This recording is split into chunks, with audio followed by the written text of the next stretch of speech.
السلام علیکم ورحمۃ اللہ وبرکاتہ۔ کیا حال ہیں سب لوگوں کے؟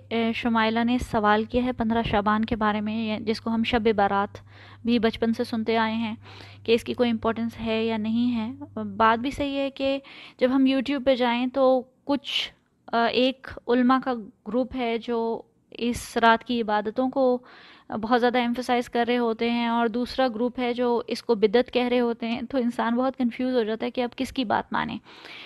تو آج کل فتنے کے دور میں بہت زیادہ ضروری ہے کہ ہم انڈرسٹینڈ کریں کہ ہمیں کس طرح کے اسکالرس کی بات کو زیادہ سننا چاہیے۔ تو سب سے امپورٹنٹ بات یہ ہے کہ ہم ایسے اسکالرس کی بات پہ کو سنیں جو قرآن اور حدیث کی روشنی میں بات کرتے ہیں اور اپنی طرف سے باتیں نہیں بناتے۔ مطلب اگر آپ کو ایک اسکالر کو بات کر رہا ہے تو اس کو کوئی بیک کرنا چاہیے، اس کے پاس کوئی ایویڈنس ہونا چاہیے کہ یہ میں بات اس لیے کر رہا ہوں کہ قرآن میں یہ آیت آئی ہے اور حضور پاک صلی اللہ علیہ وسلم نے یہ فرمایا۔ ہم بھی آج یہی کوشش کریں گے کہ ہم قرآن اور حدیث کی روشنی میں اس مسئلے کو سمجھنے کی کوشش کریں۔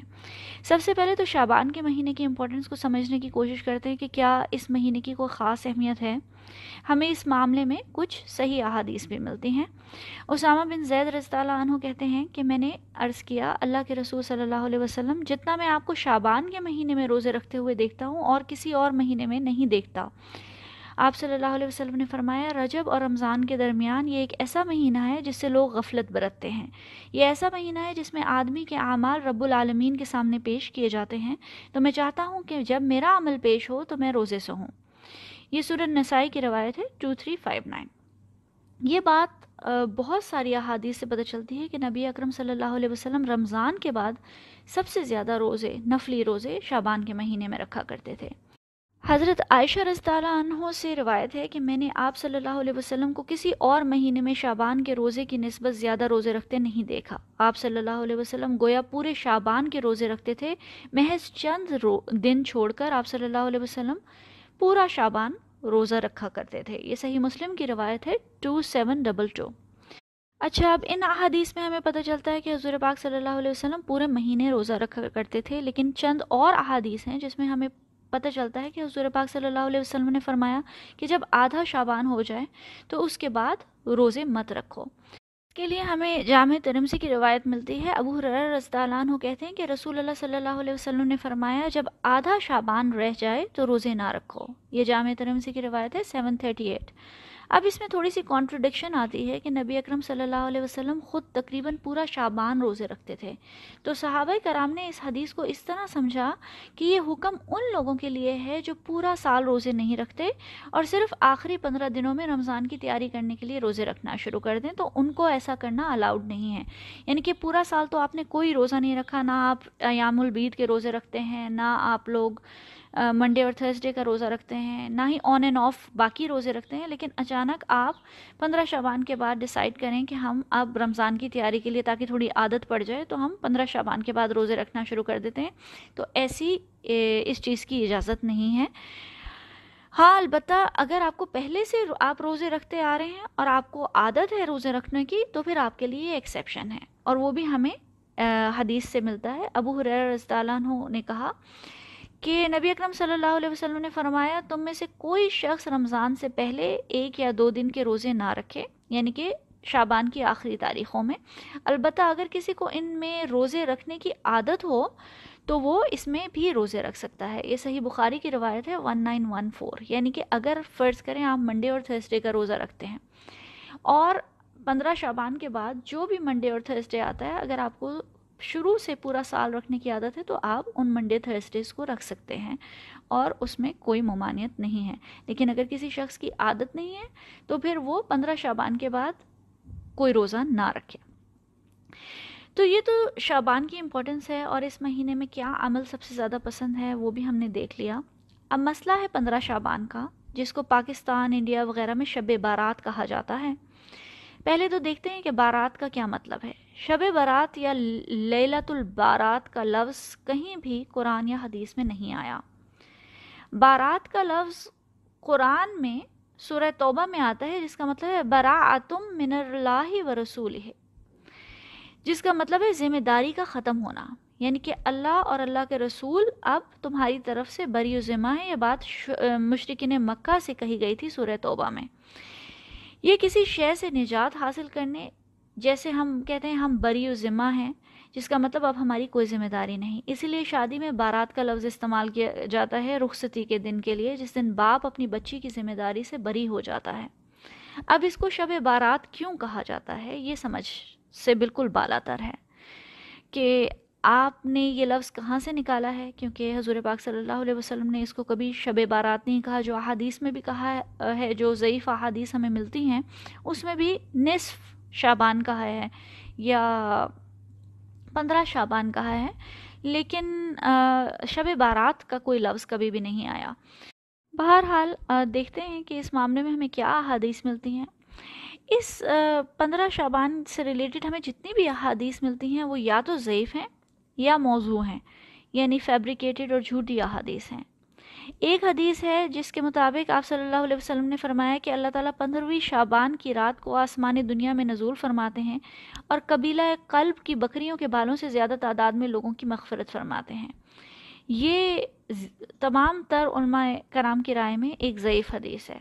پھر ایک اور حدیث میں آتا ہے کہ جب نصف شعبان کی رات آئے تو رات کو عبادت کرو اور دن میں روزہ رکھو، کیونکہ اس رات میں سورج نکلنے سے پہلے اللہ تعالیٰ آخری آسمان میں آتے ہیں اور فرماتے ہیں کہ کون ہے مجھ سے مغفرت مانگنے والا کہ میں اسے بخش دوں، کون ہے رزق مانگنے والا کہ میں اسے رزق دوں، کوئی مشکل میں ہو تو میں اس کی مشکل دور کر دوں. یہ حدیث فیبریکیٹڈ ہے، یعنی کہ من گھڑت ہے اور موضوع ہے.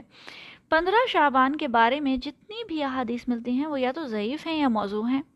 اب مجھے ایک بات سمجھ نہیں آتی کہ پاکستان میں ہم ضعیف اور فیبریکیٹڈ احادیث سے اس قدر obsessed کیوں ہیں. ہم وہی اعمال پہ اتنا انسسٹ کیوں کرتے ہیں اور اتنا فوکس کیوں کرتے ہیں جو ہمیں ضعیف حدیثوں میں ملتے ہیں. اگر ہمارا دل سنسیئر ہے اور ہم مخلصانہ طور پہ اللہ تعالیٰ کے راستے پہ چلنا چاہتے ہیں، نبی اکرم صلی اللہ علیہ وسلم کی پیروی کرنا چاہتے ہیں، تو ہم صحیح احادیث کی طرف کیوں نہیں جاتے ہیں؟ ہم کیوں نہیں چاہتے کہ ہم پہلے صحیح احادیث سے شروع کرتے ہیں، اور جب تمام تر صحیح احادیث کے مطابق حضور پاک صلی اللہ علیہ وسلم کی سنت کو ہم اپنا لیں گے، پھر ہم دیکھیں گے کہ ضعیف احادیث میں کیا ہے. صحیح احادیث کا ایک خزانہ موجود ہے جو ہمارے علماء نے ساری زندگیاں لگا کر، سفر کر کے، ڈیٹیکٹیو ورک کر کے، دن رات ایک کر کے ڈھونڈا ہے، تاکہ ہمیں پتہ چل سکیں کہ کون سی حدیث صحیح ہے، کون سی حسن ہے اور کون سی ضعیف ہے. مجھے یہ نہیں سمجھ آتا کہ اگر ہم صحیح احادیث کو دیکھ کے نبی اکرم صلی اللہ علیہ وسلم کا عمل فالو کرنا شروع کریں تو ہمیں کبھی موقع ہی نہیں ملے گا، کیونکہ حضور پاک صلی اللہ علیہ وسلم کی عبادات اس قدر حضور پاک صلی اللہ علیہ وسلم بہت عبادت گزار تھے. اگر ہم صحیح حدیث کے مطابق بھی ان کی عبادت کو کاپی کرنے کی کوشش کریں تو پوری زندگی لگ جائے گی اور ہم ان کی سنتوں پہ عمل نہیں کر سکیں گے. یعنی کہ میں اگر چاہوں کہ میں حضور پاک صلی اللہ علیہ وسلم کی ہر سنت اپنی زندگی میں لے آؤں تو میں ایسا ممکن نہیں ہے میرے لیے. تو مجھے کب ٹائم ملے گا کہ میں فیبریکیٹڈ احادیث کی طرف جاؤں؟ کب مجھے ٹائم ملے گا کہ میں ضعیف احادیث کی طرف جاؤں؟ کیوں ضروری ہے نبی اکرم صلی اللہ علیہ وسلم کو فالو کرنا؟ یعنی کہ یہ ہر وقت جو ایک بدعت اور بدعت کا شور ہے، اس کا کیا مطلب ہے؟ وہ یہی کہ حضور پاک صلی اللہ علیہ وسلم کی اتباع بہت ضروری ہے. کوئی نیکی اس وقت تک نیکی نہیں ہو سکتی جب تک وہ حضور پاک صلی اللہ علیہ وسلم کی سنت کے مطابق نہ ہو. اللہ تعالیٰ نے کہا قُلْ إِن كُنتُمْ تُحِبُّونَ اللَّهَ فَاتَّبِعُونِي يُحْبِبْكُمُ اللَّهُ وَيَغْفِرْ لَكُمْ ذُنُوبَكُمْ وَاللَّهُ غَفُورٌ رَحِيمٌ. اے نبی اکرم صلی اللہ علیہ وسلم، ان لوگوں سے کہہ دیں کہ اگر تم حقیقت میں اللہ سے محبت رکھتے ہو، اللہ سے محبت کرتے ہو، تو میری پیروی اختیار کرو. اللہ تم سے محبت کرے گا اور تمہاری خطاؤں کو معاف کر دے گا، اور بے شک وہ غفور الرحیم ہے. یعنی کہ اللہ تعالیٰ کی محبت حاصل کرنے کا ایک ہی راستہ ہے، اور وہ یہ کہ حضور پاک صلی اللہ علیہ وسلم کی سنت کو اختیار کیا جائے. اب اگر ہماری نیت واقعی نیکی اور اللہ کے رسول کی پیروی ہے تو نبی اکرم صلی اللہ علیہ وسلم نے بتایا کہ بے شمار صحیح احادیث ہیں کہ ہر رات کے تیسرے پہر میں اللہ تعالیٰ آخری آسمان پہ آتے ہیں اور کہتے ہیں کہ ہے کوئی شخص مجھ سے مغفرت مانگنے والا کہ میں اس کو معاف کر دوں، کوئی ہے جو مجھ سے مانگے اور میں اس کو دے دوں، کوئی ہے جو مجھے پکارے اور میں اس کی پکار سنوں. تو اگر کوئی شخص یہ فضیلت حاصل کرنا چاہتا ہے اور نبی اکرم صلی اللہ علیہ وسلم کی سنت کو فالو کرنا چاہتا ہے تو وہ تو ہر رات اس کے پاس اپرچونٹی ہے. اگر کوئی انسان مخلصانہ طور پر اللہ تعالیٰ کی قربت چاہتا ہے تو وہ 10 منٹ یا 15 منٹ ہی چاہے کھڑا ہو، لیکن وہ ہر رات فجر سے پہلے 10 کھڑا ہوگا اللہ کے سامنے، اس امید پہ کہ اللہ تعالیٰ آخری آسمان پہ آئیں گے اور پوچھیں گے کہ ہے کوئی مجھ سے مغفرت مانگنے والا کہ میں اسے معاف کر دوں۔ اب اگر کوئی شخص روز تہجد میں کھڑا ہوتا ہے تو وہ تو 15 شعبان کو بھی کھڑا ہی ہوگا نا، یعنی کہ اس کے لیے تو کوئی ڈفرنس نہیں ہے 15 شعبان میں اور سال کی باقی راتوں میں۔ پھر ہم کہتے ہیں 15 شعبان کا روزہ رکھ لو۔ نبی اکرم صلی اللہ علیہ وسلم نے فرمایا کہ ہر ماہ کے 3 دن کے روزے رکھو تو پوری زندگی روزے رکھنے کا ثواب ملے گا۔ ابو ذر رضی اللہ عنہ کہتے ہیں کہ رسول اللہ صلی اللہ علیہ وسلم نے فرمایا، ابو ذر، جب تم ہر ماہ کے 3 دن کے روزے رکھو تو 13ویں، 14ویں اور 15ویں تاریخ کو روزہ رکھو۔ یہ ترمذی کی صحیح روایت ہے 761۔ اب اگر کوئی ہر مہینے ایام البید کے روزے رکھے تو نیچرلی وہ ہر مہینے کی طرح 15 شعبان کو بھی روزہ رکھے گا۔ پھر حضور پاک صلی اللہ علیہ وسلم نے فرمایا کہ شعبان کے مہینے میں اللہ کے سامنے اعمال پیش ہوتے ہیں۔ حضرت ابو ہریرہ رضی اللہ عنہ سے روایت ہے کہ رسول اکرم صلی اللہ علیہ وسلم نے یہ بھی فرمایا کہ اعمال پیر اور جمعرات کو اللہ تعالیٰ کے حضور پیش کیے جاتے ہیں۔ میری خواہش ہے کہ میرا عمل اس حالت میں پیش کیا جائے کہ میں روزے میں ہوں، اور یہی وجہ ہے کہ حضور پاک صلی اللہ علیہ وسلم ہر ہفتے پیر اور جمعرات کا روزہ رکھا کرتے تھے۔ ایک اور روایت ہے کہ رات کے اعمال دن کے اعمال سے پہلے اور دن کے اعمال رات سے پہلے اللہ تعالیٰ کے سامنے پیش کیے جاتے ہیں، یعنی اعمال تو مسلسل پیش ہو رہے ہیں۔ پھر صرف 15 شعبان پہ ہی اتنا فوکس کیوں ہے؟ اصل مسئلہ کچھ اور ہے، اور وہ مسئلہ یہ ہے کہ ہم شارٹ کٹ ڈھونڈنا چاہتے ہیں اللہ تعالیٰ کی خوشنودی کا۔ اسی لیے ہر رات عبادت کرنے سے بہتر ہے کہ ہم چند راتیں چن لیں، جیسے شب برات ہے، شب معراج ہے، اور اسی میں حلوے وغیرہ بانٹ کر ہم اللہ تعالیٰ سے اپنی بخشش کروا لیں۔ پھر ہم کوئی ایک آدھا روزہ رکھ لیتے ہیں پورے سال کا۔ مہینے میں 3 روزے رکھنا تو بہت مشکل کام ہے۔ یہ سب شارٹ کٹس ہیں۔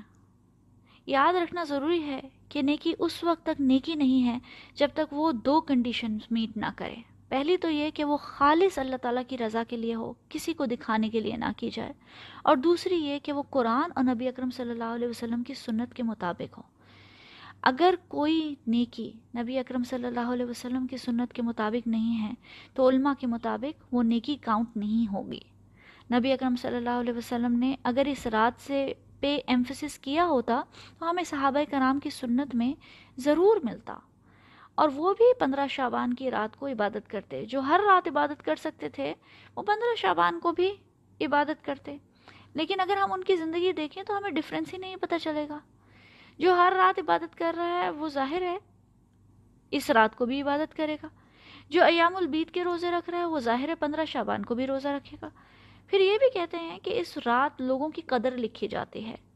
جس رات قدر لکھی جاتی ہے اس کا ذکر خاص طور پہ قرآن میں آیا ہے، اِنَّا أَنزَلْنَاهُ فِي لَيْلَةِ الْقَدْرِ۔ پھر سورہ دخان میں آتا ہے اِنَّا أَنزَلْنَاهُ فِي لَيْلَةٍ مُبَارَكَةٍ إِنَّا كُنَّا مُنذِرِينَ، اور یقیناً ہم نے اس کو نازل کیا، یعنی قرآن کو نازل کیا ایک مبارک رات میں، یقیناً ہم خبردار کر دینے والے ہیں۔ پھر آگے اللہ تعالیٰ فرماتے ہیں فیہا یفرق کل امر حکیم، اور اس رات میں تمام پر حکمت امور کے فیصلے صادر کیے جاتے ہیں، یعنی کہ یہ لیلۃ القدر کی بات ہو رہی ہے۔ حضرت ابن عباس کے مطابق اس رات کو یعنی لیلۃ القدر کو اگلے آنے والے سال کے تمام فیصلے کیے جاتے ہیں، یعنی کہ کس کو کتنا رزق ملے گا، کون زندہ رہے گا، کس کی موت ہوگی، زندگی اور موت کے فیصلے کیے جاتے ہیں، بارش کے فیصلے کیے جاتے ہیں، اور یہاں تک یہ بھی لکھا جاتا ہے کہ کون اس سال حج پہ جائے گا اور کون نہیں جائے گا۔ اس کا نام بھی لیلۃ القدر ہے، یعنی کہ تقدیر کے فیصلے ہونے والی رات، اور قرآن سے بھی پتہ چلتا ہے کہ فیصلوں کی رات لیلۃ القدر ہی ہے۔ 15 شعبان کے بارے میں ایسی کوئی بات نہیں آتی۔ اس لیے اگر ہم واقعی اس قرآن سے سنسیئر ہیں اور نبی اکرم صلی اللہ علیہ وسلم کی پیروی کرنا چاہتے ہیں تو شارٹ کٹ نہ ڈھونڈیں۔ جس کو صراط المستقیم کہتے ہیں وہ ایک مشکل راستہ ہے، آسان راستہ نہیں ہے۔ نبی اکرم صلی اللہ علیہ وسلم نے فرمایا کہ اللہ کے نزدیک بہترین اور سب سے محبوب اعمال وہ ہیں جو چاہے تھوڑے ہوں لیکن مسلسل ہوں، کنسسٹنٹ ہو۔ یہ تو چور راستے ہیں کہ ایک رات کی عبادت، ایک دن کا روزہ رکھ لو تو ساری بخشش ہو جانی ہے۔ یہ اسلام کا اصول نہیں ہے، اس لیے آسانیاں نہ ڈھونڈیں۔ یہ عشق نہیں آسان، بس اتنا سمجھ لیجئے ایک آگ کا دریا ہے اور ڈوب کے جانا ہے۔ اللہ تعالی ہمیں سچی ہدایت کا راستہ دکھائے اور ہمیں اپنے نبی کی سنت پہ چلنے کی توفیق عطا فرمائے. آمین یا رب العالمین. السلام علیکم ورحمۃ اللہ وبرکاتہ.